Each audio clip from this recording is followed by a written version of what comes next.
Police প্রশাসনের ঘেরাটোপের মধ্যে দিয়ে পরিবার সহ বৃহস্পতিবার চাঁচলের পিরোজপুরে গ্রামের বাড়িতে ফিরলেন দিল্লিতে কর্মরত মহিলা পরিযায়ী শ্রমিক সাজেনুর খাতুন। রাজ্য সরকার সমস্ত দায়িত্ব নিয়ে দিল্লি থেকে তাদেরকে ফিরিয়েছে। এদিন সকালে মালদা টাউন স্টেশনে বন্দে ভারত এক্সপ্রেস থেকে নামেন তারা।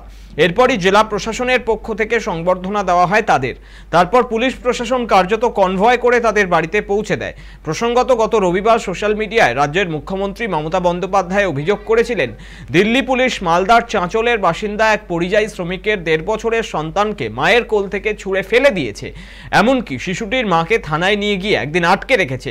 পাশাপাশি তাকে ছাড়ার জন্য দিল্লি পুলিশ 25,000 টাকা দিয়েছিল বলে অভিযোগ করা হয়। এরপর রবিবার রাতেই দিল্লি পুলিশ সাজেনুর পরিবার সহ তাকে আটক করে। সোমবার ছেড়ে দিলেও তাদের অভিযোগ, পুলিশ একাধিক কাগজে তাদের থেকে সই করিয়ে নিয়েছে।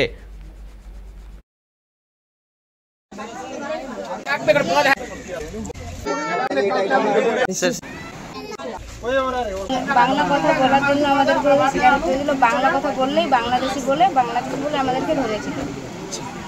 আমার কাছ থেকে ওরা কেড়ে নিচ্ছিল, আমি দেওয়ার জন্য প্রস্তুত ছিলাম না। ওকে ছিঁড়াছিঁড়ি করতে যে ও পড়ে গেছিল, মাথাটাতে লেগেছিল, কানটাও ছিঁড়ে রক্ত বের হয়েছিল। দিল্লি পুলিশের যে সত্যি দেখাচ্ছে না তো, যেখানে আমাকে নিয়ে যাওয়া হয়েছে, যেখানে টাকা নেওয়া হয়েছে, যেখানে মারধর করা হয়েছে, ওই জায়গাটা ওরা নিয়ে আসছে না কামড়াতে। কোন জায়গায় দিদি নিয়ে যাওয়া? মঙ্গলম হসপিটালের কাছে একটা নিযুক্ত জায়গা আছে পার্কের মতো, ওইখানে নিয়ে যাওয়া হয়েছিল। ওই জায়গাটা ওরা দেখাচ্ছে না।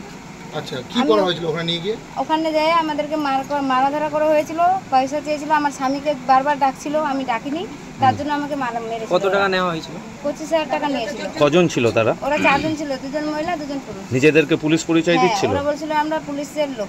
আমাদের এই মখদুমপুর অঞ্চলে মহিলা এবং বাচ্চার উপরে যে অমানবিক অত্যাচার সেখানকার পুলিশ করেছিল, সেখানকার প্রধানমন্ত্রীর নির্দেশ মতো আমাদের রাজ্যের মানবিক মুখ্যমন্ত্রী সেটা জানতে পেরে আমাদের বাংলার প্রশাসনকে কাজে লাগিয়ে তার বিরুদ্ধে প্রতিবাদ করে যে অত্যাচার করছিল দিল্লি পুলিশ, তাদের হাত থেকে রক্ষা করিয়ে বাসভবনে ফিরিয়ে আনলেন।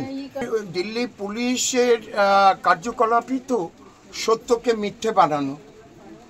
যেহেতু আমাদের অপরাধ যে আমরা বাংলাভাষী, আমরা বাংলার মানুষ, আমরা বাংলায় কথা বলি, আমরা বাংলার আমাদের মুখ্যমন্ত্রী মমতা বন্দ্যোপাধ্যায় তাকে পরাজিত করার জন্য তিনি নানা রকম ধর্মের রাজনীতিও খেলছেন, কিন্তু কোনো মতেই বাংলার মানুষ মমতা বন্দ্যোপাধ্যায় ছাড়া কাউকে ভোট দিচ্ছেন না।